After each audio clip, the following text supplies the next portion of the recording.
Uh, uh, uh. Yo, yo, yo. Hey, wait a minute. What are you, sorry, Justin, what are you doing? Oh, I don't know. Impression of the yes man. Oh, do you want to pretend to be the yes You man? want to try again? Sure, yeah, here, all right, here's, yeah. Yes! Ask him a question. Wait, Ask him a no, question. no. Try it again. Okay, Ask him a all question. right, we'll play with this. No, you do the thing, and I'm playing the yes man. Yeah. Sure. By the way, yeah, it's fucked up that he just was a no-show this week. It's fine. So, yes, man, did you watch the show? Yes!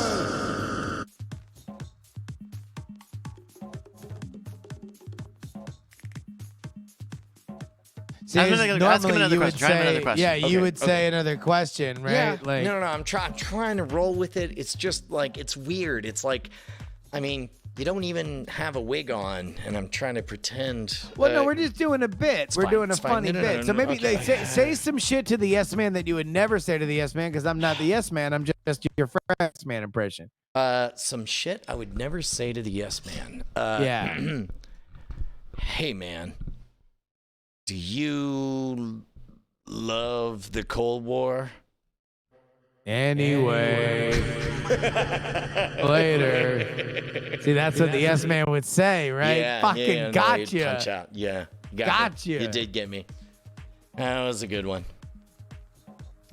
I don't know, man. All right, so there's part of me. It sounds like you're about to run off, but there's part of me that takes great pride in being an acquired taste, and maybe I should stop saying that constantly.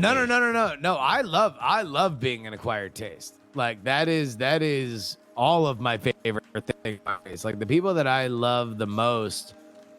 Like I was one of those kids that loved Dennis Miller because he not only gave me good comedy, but also a reading list of things that I could learn more about, because he was making these like references that nobody fucking got, deep right? Cuts. What was the example you gave? Something about the race card and Hillary Clinton and going Ricky Jay in this bitch. Oh, that was like, No, four that layers was deep. Like nobody was was- gonna get that. It was the 2008 primary, and it was like Obama versus Hillary, and he goes like, well, you know, like if I'm beating her, she's gonna make it look like Ricky Jay was making it rain with the race car. Yeah. And it was just like, wow, like I only get that because I'm in my early 20s. I run a magic blog. I'm Dennis Miller, and I'm really, really, really into politics. And I'm into hip hop enough that I know what making it rain is. Yeah. like there is like I might be the only person in America who got that.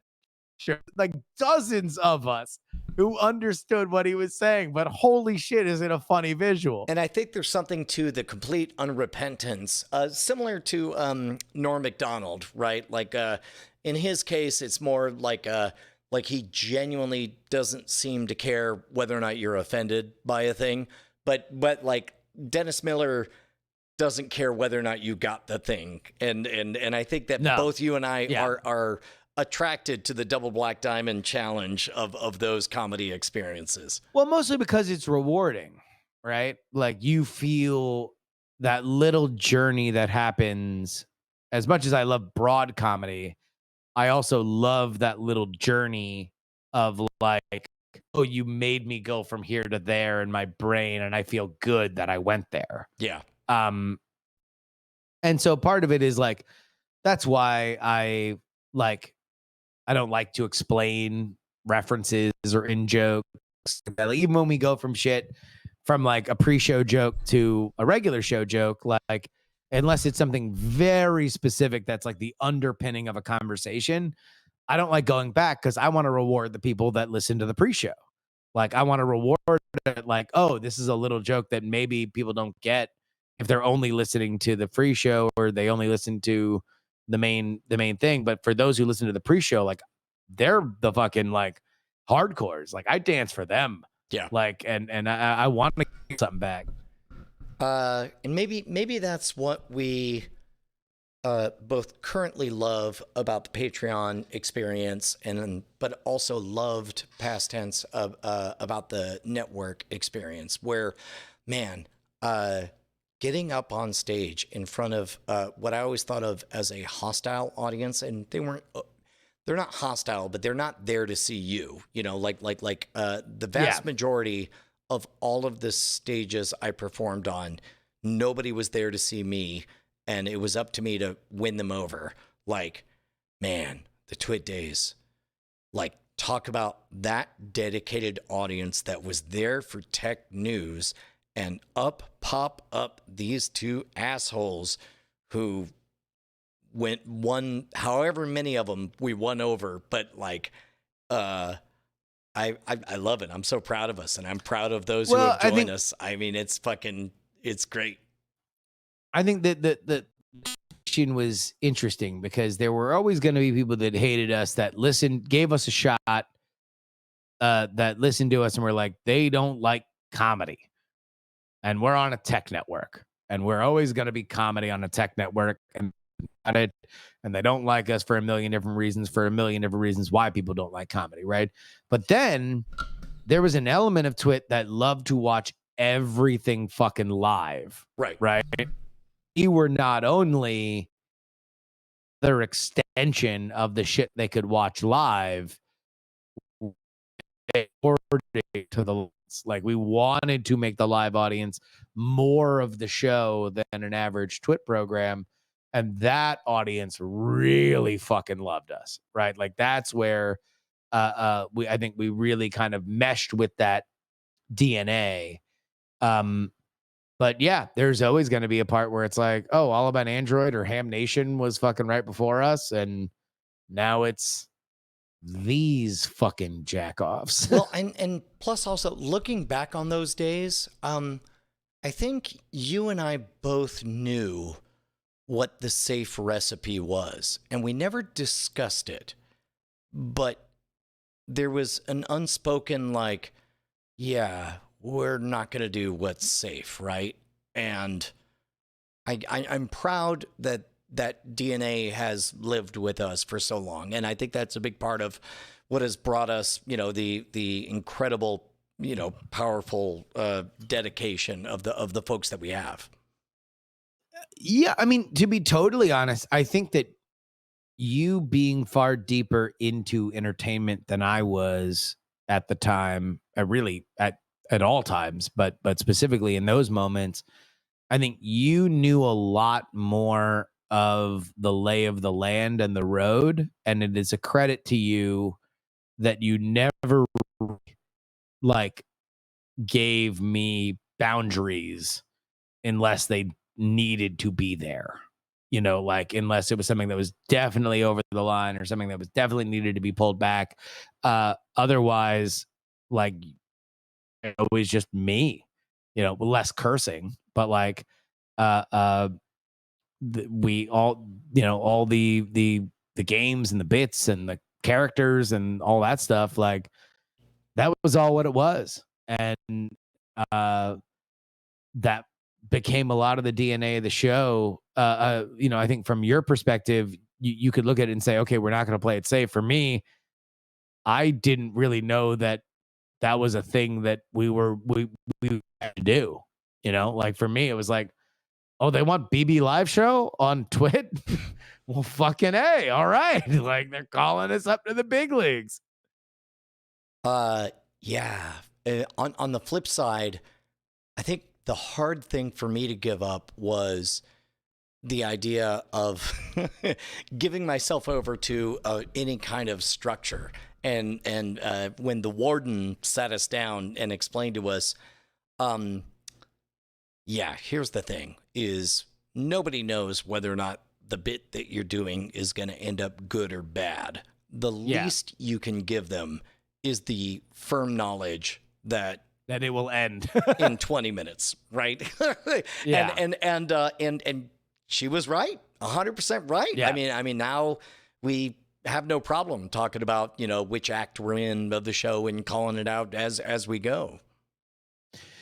Yeah, and I think some of that freeform stuff is kind of too with Happy Hour, but certainly the idea, especially where the bits were before, where they were just like fucking forever. Like the bits that we would do in the early times were just like, all right, here's one topic. Let's chew on, Also, and we'll fill in with digressions. All of them untested, all of them plugged in for 1 hour, one act, 1 hour, one untested bit.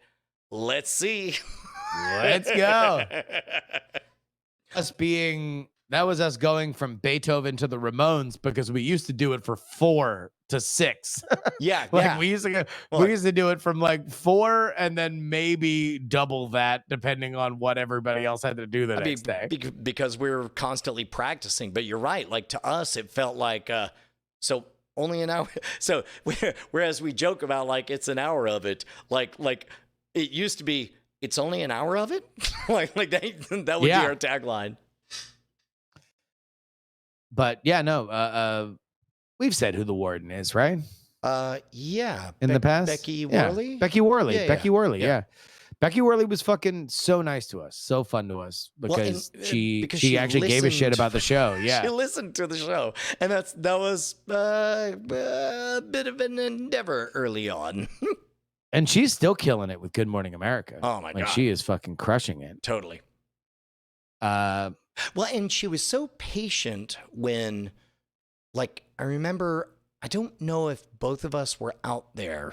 Maybe it was just me and her, but like she non-judgmentally explained, hey, here's why structure exists in television. It's partly for this and that and the other thing. And it's like, holy cow. Yeah. There's a reason for this. They do it for a reason. And you could still be good and adventurous and crazy, and then maybe break it into 3 acts. Yeah. Hot Boy Summer, come on. Let's take a look at the Showbot. You're not saying that right, Brian. Oh, no. I'm calling out somewhere out there is a hot boy in this summer, and I'm saying, come on. Well, but also, oh, you wanted to talk about titles. Yeah. I was just saying, Hot Boy Summer, come on. Come on. Maybe I was saying that to Justin. I don't know. Yeah. Paging Dr. Freud. Mr. Gorbachev shouts out this wall. That's pretty good. That's pretty fucking good. Above average, technically. Something.com. Trick Sanctuary. Air Force 2 is so cute. Ballard, Mallard, Duckling Drop. Such a cute name. I guess she's 6 dicks.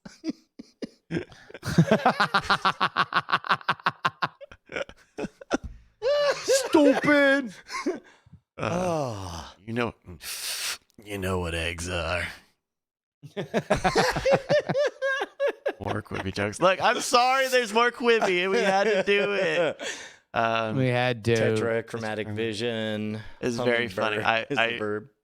It was very funny watching you guys do that bit about tetrachromatic vision, and neither one of you trying to make a guess at what it meant at all. Not even taking a guess. I assume yeah, 5 vision, whatever that is. 4, but okay. All right, that's fine. yeah, it'd be penta, right? Penta's 5. I mean, the important part is the idea of scientists like ashamed to talk about it suggests.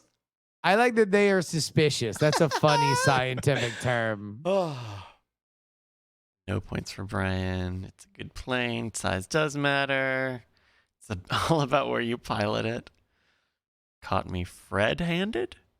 Yeah, I don't know that one. No, that was the Scooby-Doo shit. Oh, Casey Kasem. Fred, yeah. It turned out the ghost was Coming up after the break, Old Man Parsons. And Casey and the Sunshine Band. We'll see you after that. All right, scrolling through. All right, let's go back to the top I here. got Booty Vision. Booty Vision's pretty good, too. A lot of good options here. Paging Dr. Good show. Freud. Good show. No, that's a runner. That's the let runner. that love breathe. Mr. Yeah. Gorbachev. Shout out this wall. Okay, Mr. Gorbachev, shout out. But I am gonna say it has to be shouts outs this wall. There's nothing. Shout out is nothing to me. To me, shout out is like Air Force 2. Shouts outs is the Air Force 1 of shout out. Fine. All right. I get down. That's fine. Totally down with it. Thank you to Golf House and everyone who submits show titles using the bang as command. Give me a minute. Oh my God. An email. Although Tekashi 6 Dicks is also very funny. It was good. So Yeah, man. Are you losing your mind yet? I mean, if I wasn't, I will because I'm no longer now- getting video you- to save my bandwidth. So now I'm in like a sensory deprivation version of the show. So now you only have booty vision. That's it. All I see is that ass though. So No, it's fine. Now I'm watching the Twitch, so at least I have some kind of visual tie. What about tomorrow? Any chance for tomorrow, or it's definitely going to be at least another day? Possibly. So they said 2 to 5 on the Project Baseline test. And then tomorrow I'm also just going to take a little check with this clinic down the road here and see whether or not I could schedule a rapid test for Friday. Because whether or not I get my test, in my mind, you were about to say like, so I'm going to take a little test and find out if maybe, I mean, just to test. I mean, you think it's possible that weed could cure COVID? trust me, brother, I've been working on it all week. No, I mean, I also kind of want to get another test just because as much as I know that it was necessary for me to get a test almost immediately after getting back because I didn't want to spend so much time in this hotel, I do know that also you technically should be waiting, 3 to 4 days since you get off a plane or whatever. So it's like, all right, if I get another rapid test on like Friday, even if I do get my results back Thursday, the 190 might be peace of mind to just like know what it is. And then, if I get double no's, then awesome. I feel very confident that I do not have it. And that is what it is.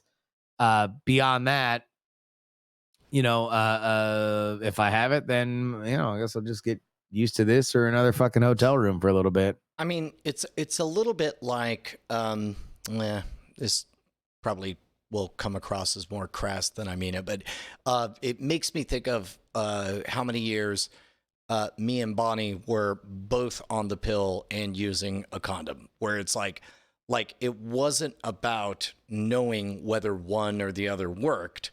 It was like, if we're going to relax, then we have to both feel as safe as possible about, making love or whatever. And so I wouldn't blame you at all for putting a test on a test before going home. Yeah, especially given the false negative rate. Well, the false negative would be on the fast test, which would be the one I would get on Friday, right? So either I would like, the weirdest would be is if I get a yes on one and a no on the other. Like if I got a yes on the test that I took before I technically should have taken it, and then a no on the fast one, I would still probably assume I have it. If you get a yes on one and a no on the other, then you have a check to write for the next 5 episodes of content that just got written. I guess so. Yeah, you want to talk about a story to tell. Yeah, that's actually that's a good point. I could definitely make some hay on that. But yeah, it sucks and it's expensive. I mean, that's the other thing that I definitely would like to get back to my routine. I'd like to get back to my equipment. I like to get back to my clothes. Like, So what is it that you're missing the most? Because and two if I'm going to say these words and it might sound like I'm complaining. I have nothing to complain about, but like for me, I feel over the last 3 months boxed in, and there's part of me that's almost jealous of the fact that you're getting to experience a different box somewhere. Trust me, overrated. Okay. Like, what I would love and what I have always wanted to do and what I would like to continue to do is just have. I want to expand my world like 5 degrees into one bar. Like that's really all I've ever needed. I've really just needed a place, and it can be outdoors, like that I can sit and not be bothered and just not be in my place, and I can drink beer and fucking be high and play Hearthstone and just be away from the thing that I do all the time and the apartment that I'm in all the time. That's really all I've ever needed. I've realized now that traveling is important to me. It's important when I get to do new stuff because I know I need to go get it. But like I am not ready for the lifestyle that I used to enjoy of like what traveling used to be. Like that was not enjoyable. Like it was enjoyable to see a friend. I got to see my buddy Kevin around. That was great. Whenever it was I just went over to his house and just drank like we were fucking like I was just in the neighborhood and we just fucking drank PBR in his fucking back porch and that was it. By the way, I see you in the chat saying these boys are so focused on bars. Like you missed the point. Like our favorite part about going to a bar is ignoring the rest of the bar, and which is a nuanced. 100%. I understand it's not, readily apparent what we love about it, but whatever. I'll tell you what, man. Because like, look, we live. Sorry, go ahead. No, I think going to a bar and silently drinking or doing your own thing is not. I don't think that's an outlandish idea. I think ICU was. I don't know. Oh no. Yeah, and look, we live a very specific lifestyle, but it is an element of our lifestyle that Brian and I connect on because we, by and large, define our world, and then there's just this one little jetty, this one little outlet for which like is fun for us because we can go at hours that other people don't go to bars. They're quiet. Like, you get to know the daytime bartender. Like it's its own little fucked up experience. You know what it is? Think about this. Try this on for size. I'm just testing this metaphor out. It's me, Brian, metaphor brushwood. It's like reverse fishing. Like there's a chance that out of nowhere, already a classic. There's a chance that out of nowhere somebody will be all like, Justin Robert Young. And that will be a fine novel experience. It will not be the one you're seeking, though. The one you're hoping for is the one where literally nobody knows.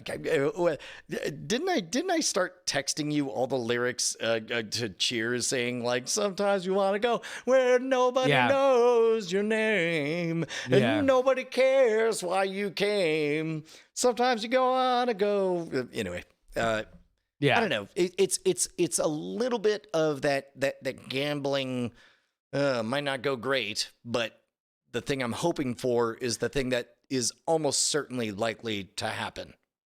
Well, I mean, the traveling I used to love to do was to literally, in fact, the last really fun, memorable traveling bar night was in South Carolina. And I was sitting at this like fucking British pub in fucking Columbia, South Carolina. And this lady next to me was a jazz singer.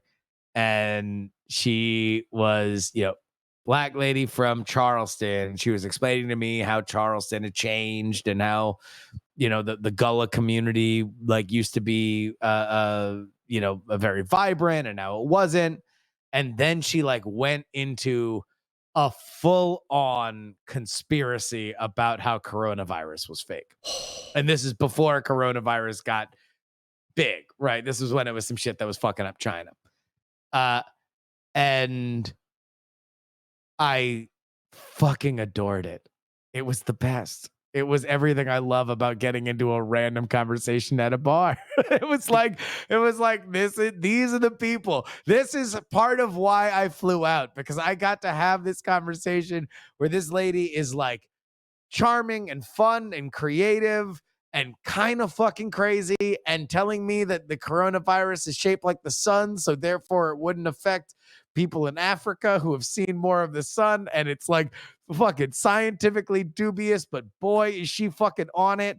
And I just loved every minute of it. And that is something that I lost going to Tulsa, because I had no taste for, I want to sit in a bar and possibly get COVID for any kind of fun story. Like, I was way more about, I want to go back to my room and just get the fuck out of here, so I don't have to spend 2 weeks in a hotel. Is that doing any kind of media, and I'm sure this is true whether you're, writing blogs or columns or whatever, like, there's stakes to everything.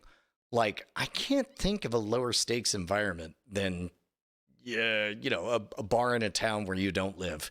And it's like, like you can have that conversation and get to that moment where like, oh, you're a crazy person. Now I'm going to make an excuse about going to the bathroom and you'll never see me again, which is why I'm always paying in cash and paying for every drink as it comes in. And then I can go away and go to another bar and or like, let's see exactly how crazy. Let me just throw a few, or let's double down. Fucking neutrally. Yeah, let me see. Let me just toss a few neutrally, elemented questions. And also, it's like it alternates, because, like, on one hand, sometimes here's this crazy conspiracy theory. Well, no, but also it's like, sometimes you're talking about this crazy shit, but sometimes you're telling me about the art scene in Columbia versus Charleston, and I'm actually really interested in it. I'm curious where, you do fucking jazz shit. Like, I don't know. That is something that I adored. I was not ready for it. If I thought I might be ready for it, or I thought that I might have missed it, I did not when I went to Tulsa. So that being said, I would still literally pay a premium to just go to a bar with no bartender, so I could literally just sit in an empty bar and pour myself drinks and just play Hearthstone with music on and then go home. So I would love to do that. Let me toss this out here. For me, it's part of in a world where I'm not touring anymore, and I'm pleased and proud, and we're evolving and we're doing, and everything's great. Here's what I know for a fact. When I am sitting at home in the studio, the media room, playing Hearthstone, there is a 0% chance that that I'm sitting next to the bassist for Ministry. It becomes non-zero the moment I'm in a bar, even though everything else stays the same. You know what I mean? And it's like, who knows? But I know it goes from 0 to non-zero. And, and even like, fuck, I even forget what that dude was doing, but, he was playing bassist for Ministry. Remember him? The guy, the bassist from Ministry. No, we were at not the sports bar with the spicy wings, but the other one in that same complex that has probably the better food. The League? Sure. Yeah. Okay. So we were there, and all of a sudden the dude next to us at the bar was like a contractor that was like working on some shit that like you actually had to have worked on the property. And you just wound up getting into a conversation about whether or not you were getting ripped off for some quote. Yada. And it was like, that's that shit. That's that shit where it's like, in a world where like, and this might be my own alcoholic delusion that's feeding into this on why I think bars are important, because it's also a place where I like to sit down and drink. But like in my mind, I'm like, that's the fucking like old we all have to come to the general store, and it's the conversations that make a community that is like, no, that's valuable. That's legit valuable. It's legit valuable that you randomly had that conversation because that dude was sitting next to you and you got knowledge that you wouldn't otherwise get in a congenial environment where you were excited to hear it and he was excited to give it. Like that's those little fucking like community building things that I'm like, that's why I'm a bar flop. There's also a little bit of sort of, I'm never going to watch soap operas, but out of the corner of my eye, I might figure out when one's happening. And Trudy's, before it closed, like there was definitely a dude who I, corner of my eye, recognized, like, that is the manager. That is a bartender.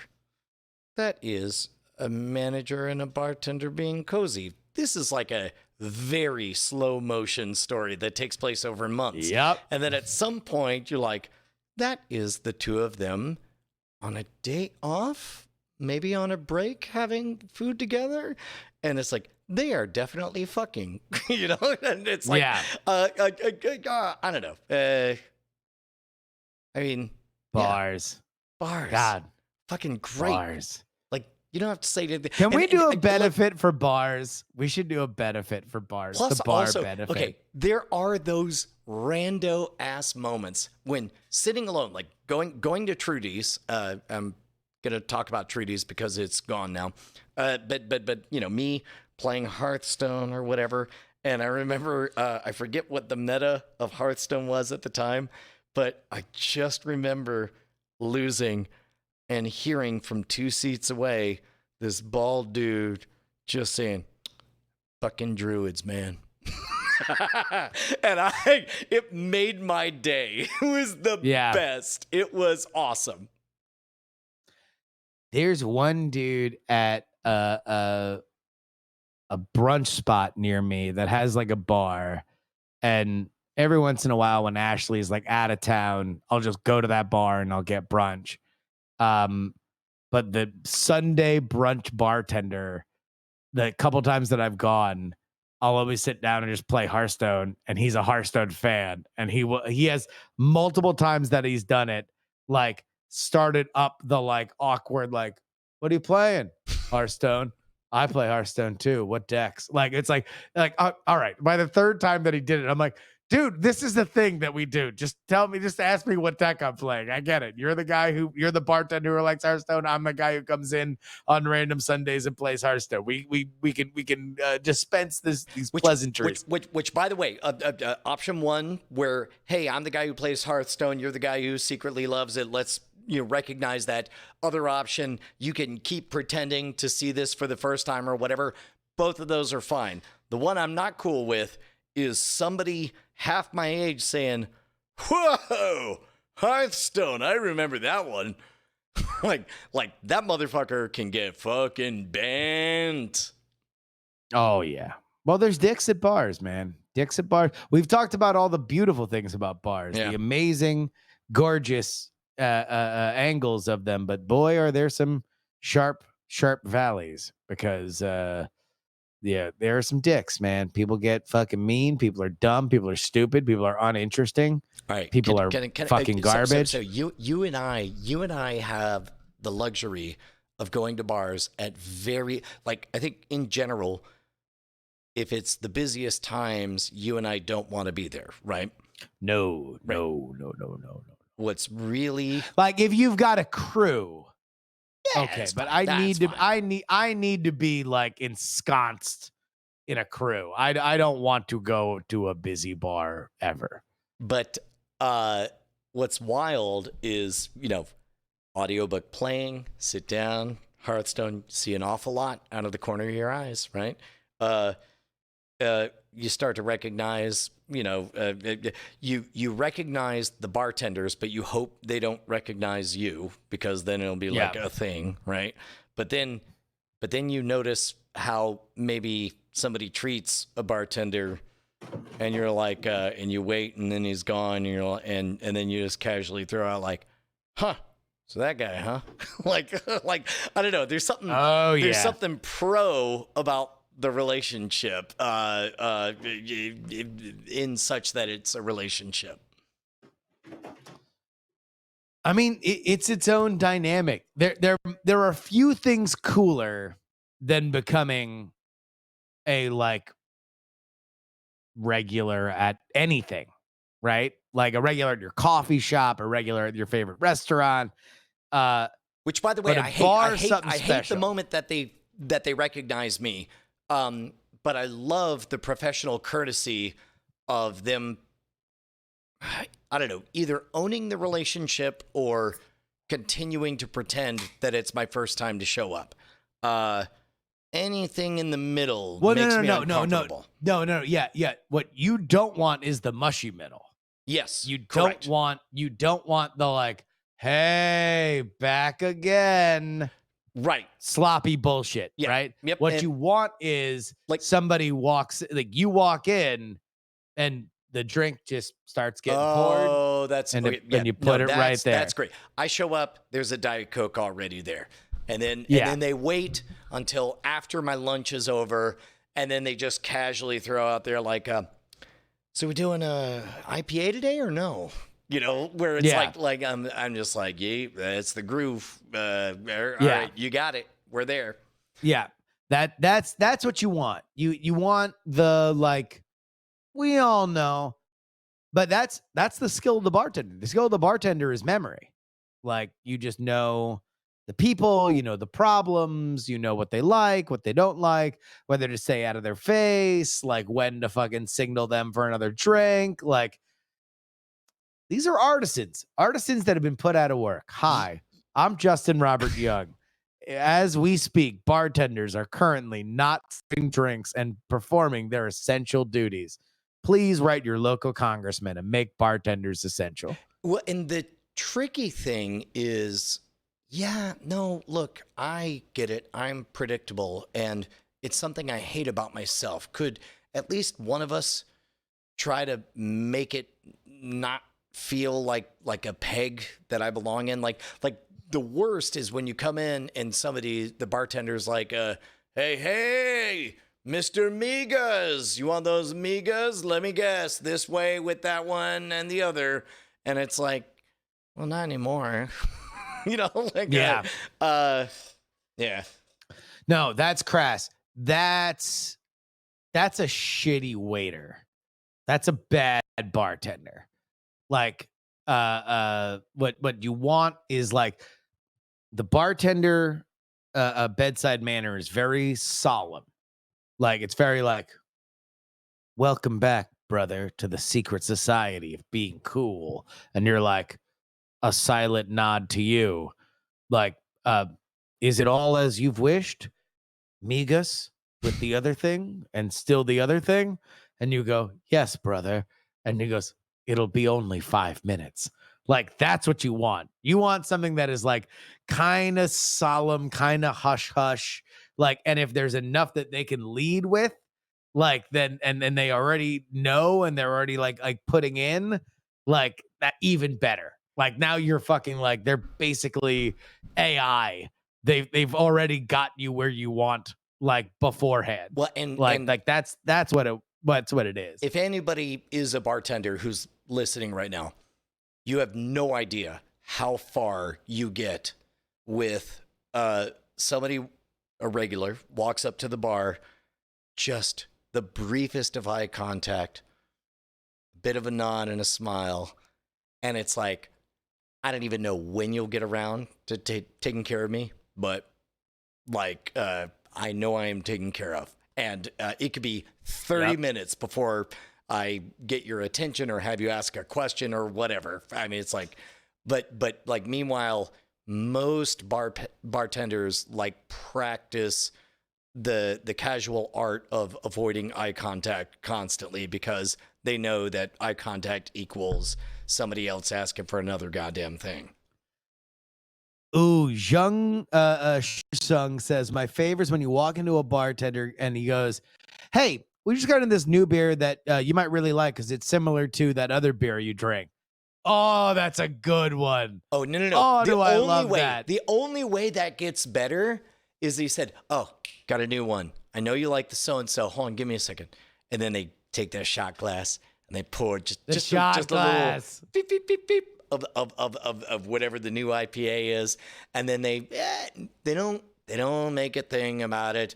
They're all just like, this one's about an hour and a half west of here. I like them because of it's this. Oh, that's a special thing.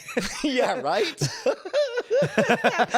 Bryce, are we speaking a foreign language, or is any of this like any of the things that you dig? I don't really hang out at bars, really. At bars, I guess, yeah. The whole bit I'll is go in how like we're weirdos for, because we love to ignore other people. And it's play not what's weird going on. to it's not weird to have your own watering hole where you go when people know you and they know what you like because you're there, often. I don't think that's weird, but it's not. It's certainly not how I use spaces. Like I'll go there to meet people and hang out, or go see music or something. That's. Yes, yours is the normal experience. No, literally not. No. I use my car to drive to work. Hey man, no, look, you really don't appreciate Air Force your 2 car is a until you perfectly sleep there. fine-sized plane. It's fine. I'm saying both are valid and well understood uses for bars. But I think No. part of the reason I will say, Bryce, to your point, through my 20s and probably even early 30s, that was really where I was at. Like there was one bar in my 20s that I really, really, really loved, that I would go to on like happy hour when I would walk back from work in Hoboken. But other than that, I never really had a regular bar until I like totally was my own like person, like that I made my total own schedule, or I was like on the road. And that's where my appreciation for the silence of a strange bar was my love. And then that melded into the silence of a friendly bar became like the altered beast evolution of it.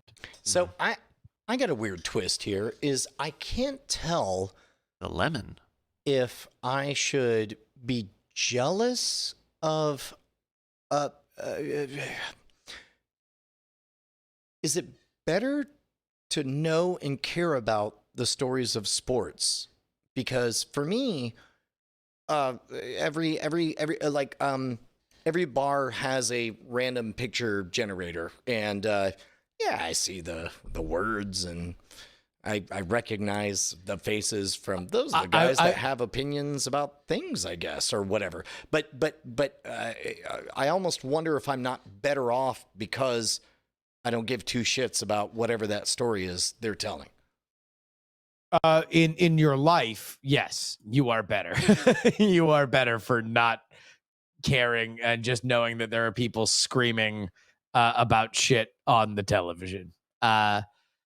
I mean, yeah, because otherwise, man. Well, here, let me just say this. There's not really a difference between me who gives a shit about sports and you who doesn't give a shit about sports about how much that content matters at a bar silent. Right. There's not pressure if you go, to a bar and people are watching the game and you're not interested in watching the game. They're not watching you. They're watching the game. They don't give a shit. No. No.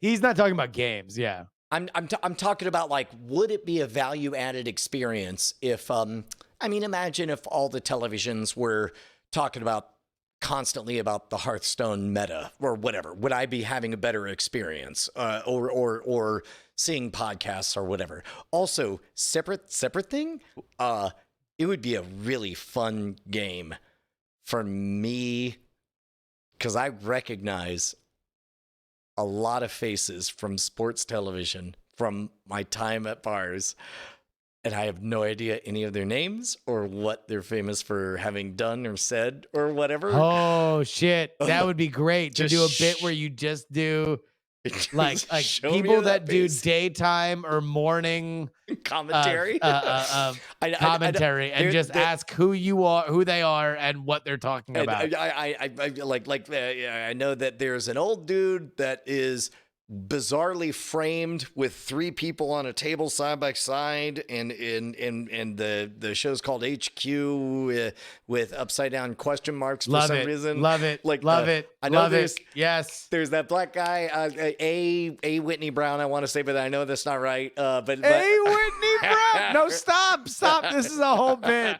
I mean, this is my thing, right? Like I recognize all the faces. I would love to challenge myself to see.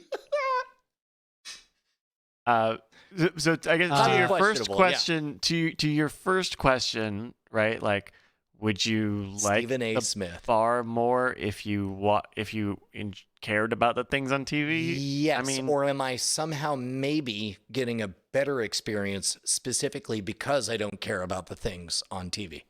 I mean, you would, when you're normally at home playing Hearthstone and drinking, you're watching something on Netflix, right? No, usually, podcast. Podcasts? Yeah. Which I'm also doing when I'm sitting at a bar playing Hearthstone. Oh yeah. Yeah, so I mean, good podcast, and you're trying not to laugh too hard. Oh, or I'm wondering whether or not they'll finally free Adnan. Yeah, man. What's up with that? Does that alert. narrator want to suck that dude's dick? I think maybe we should do another season. But about something totally different. I don't know. The Iraq but about War. that, I don't know. Do you want to suck that dude's dick? Question to you. I don't know. Let's ask your sister. They went and asked my sister. I thought it was weird. I've never indulged. Oh my god! In my fantasies with her. I'm just asking. I don't know. Like it seemed like there were energy there.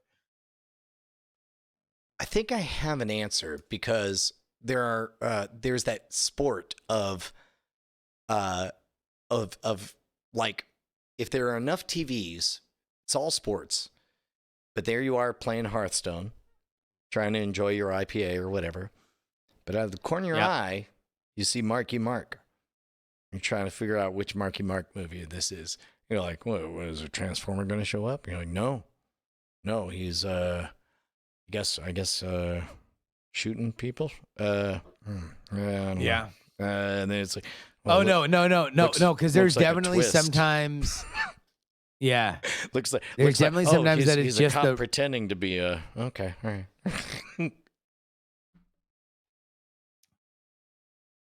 I mean, I don't like. That's another fun thing. There's this one dive bar I love going to in Oakland that just is like Netflix on the bartender's whims. And so like sometimes there's just like a dope ass fucking documentary playing. Like it's the first time that I'd actually seen Kurt and Courtney, the documentary, like all the way through is just randomly rolling into this bar. And I'm like, damn, Kurt and Courtney's a fucking great documentary. That is how Casino El Camino rolls. Like I don't know what the official rules are, but fucking they play whatever the fuck they want. And so it's like you walk in and one time it's sweet sweetback badass song or whatever, and then other times it's something more recent. I think if stuff that you were enjoying by yourself was on TV at bars, I don't think it would make the experience any better. Mostly because it's not. You can't have a social experience with that because it's not jump in, jump out content. Like sports, you could watch sports and look in the corner. But if I walk in 30 minutes into some podcast and like, what are they talking about? I got a question for you guys. Okay. Thumbs up or thumbs down? You walk into a fucking bar trying to play your Hearthstone, listen to your audiobook, do you position yourself towards or away from the 2 to 3 televisions that are playing the chive? That's a very Austin question because no city has the chive coverage that Austin has. Correct. Also, you're dodging the question. Like, I specifically cannot. I do not. No. All right. There are 2 people that I have gone drinking with that are the fucking worst at ADD television watching, whether or not it is something that they are interested in. They are forever looking over your shoulder at the sparkly thing. Sorry, who are the 2 people? Chad? Oh, me and Chad. You and Chad Johnson, and I can't imagine you 2 going to a bar together because I don't think that a word would get said as you both were constantly distracted by the shiny, sparkly thing that were happening like just beyond your field of vision. It's fucking crack. It's awful. Like, I cannot I'm thankful. Like, there's a bar I almost certainly would never go to if I didn't know that I could face away from the chive TVs. I would probably keep them in eyesight. I know that when we go out and they've had the chive on, I'll just fucking check it out. Whatever. You can responsibly handle it. Brian can't, and fucking Chad can't. Like, Chad was actually worse than Brian because Chad will actually just watch Sports Center despite the fact of not giving a fuck about any sports, but he will just stare it down like he has money on these fucking games. Yep. Like, Brian at least has he's like the chive is your weakness. Yes. Because it is literally built to be like 5-second things of like, this guy on a surfboard fucking fell off the surfboard. Like, all right, one more. Guy in a wingsuit. I hope he lands. Oh, he did land safely. Cat with a basketball. I wonder if he'll. I gotta see this. I mean, 5 to 10 seconds a pop, constant, nonstop, and then it's like, and then they double tease you with the people are amazing. Like, well, what's amazing about this person? Yeah. Oh, is he gonna do a backflip? Double backflip. That's crazy. That's a lot of backflips. No, I guess I'll watch this one. I always imagine in Brian's mind, there's always like, just one more. Like just one more chive clip. One more chive clip. Like, I understand there's a whole army of them, but can they all fail? Oh, they can. They can all fail. Every single one of them. Turns out they can all fail. It's an army of fails. Who knew? Yeah, no, that you guys are the worst that I've seen about like just TV distraction. Yeah. It eventually became TikTok. Chive TV is a part of something called Atmosphere TV. Right. That's how they rebranded to make a bigger umbrella so that they could branch out. So that, like, basically Chive figured out that what they do is they license. If you have a medium, like Viral Hog. Yeah. Suddenly you get an email saying, hey, let us give you $100 and we'll play your clip wherever we want or whatever. But then they figured out, like, wait a minute, there's a certain tier of bar that we can't get into. So what if we, just licensed high-end drone footage of Singapore? Yeah. Now we're still on all of the televisions, but in a sushi joint. Yeah. Well, it is 22 audio optional channels as a part of Atmosphere. Apparently, they have an Apple TV app that has all this stuff for free. All right. So I'm definitely going to be downloading that tonight. Let me guess. Increased sales.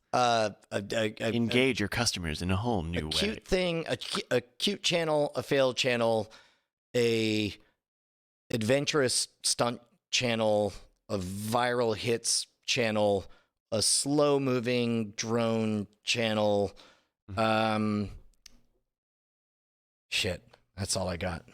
So there's Chive TV, which is general viral. nostalgia. That's another thing they'll do is they'll take 1 minute clips of The Office and put text on and reduce like a moment of The Office to a animated GIF. It doesn't look like they have any major licensed content in that way. They do have AFV, America's Funniest Home Videos, which is, if you think about it, been in the game for decades now. Yeah. Legends. That America's Funniest Home Video is the Oscar Robertson of fucking viral content. Like, they were doing it before anyone even knew it. There is I don't know if it's in the new version of the YouTube Studio that they forced on everyone, but there used to be a drop down where you could, when you were uploading a video, say what like type of license it was under, or what. Maybe it's like what monetization options you wanted. I think that was it. And one of the options is like, America, not Japan, not Germany, whatever. And then America's Funniest Home Videos is just also in there for wow. All right. So number one, I Bro-Bro-Tis 23 in the chat says, cut it out. That was America's Funniest People. Thank you very much. Hosted by Dave Coulier. Yeah. Also, before that, he was doing Out of Control? Totally Out of Control? Shit, what was the show he did on Nickelodeon?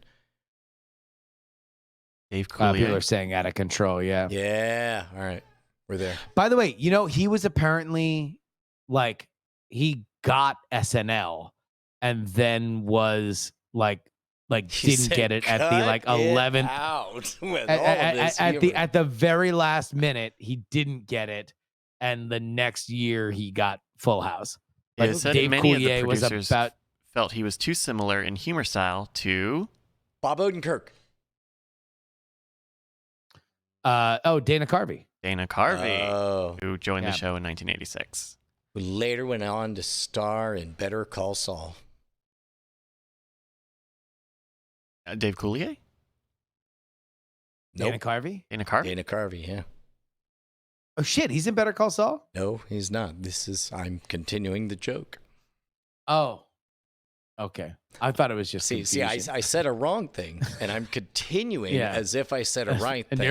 And you're Well, also, but like that would be a great cameo. Like I would more Dana Carvey. I would love Dana Carvey. I wonder what comedy advice Dave Coulier would give me about continuing with this bit. I don't know, the jackalope. Maybe he'd bring the jackalope out. Oh my gosh. I feel like we should just end it there. Yeah, no, that's as good as it gets. Hey man, oh thank you to everybody. Thank you guys for watching. We love you. We'll be back with Happy Hour. I'm sure Justin has podcasts tomorrow. Yeah, no, I mean, I'm working on PX3 tomorrow, so PX3 will come out tomorrow. No streaming. Yeah. Friday Night Bryce on Friday. We're back on Life is Strange. And yeah, more stuff probably. Yep. Have a good week. A good one. A good whatever. Bye, everybody. Have a thing. I am me, I am you. Justice, burn, it's over. Separated together. Use perspectives in view. I am me, I am you.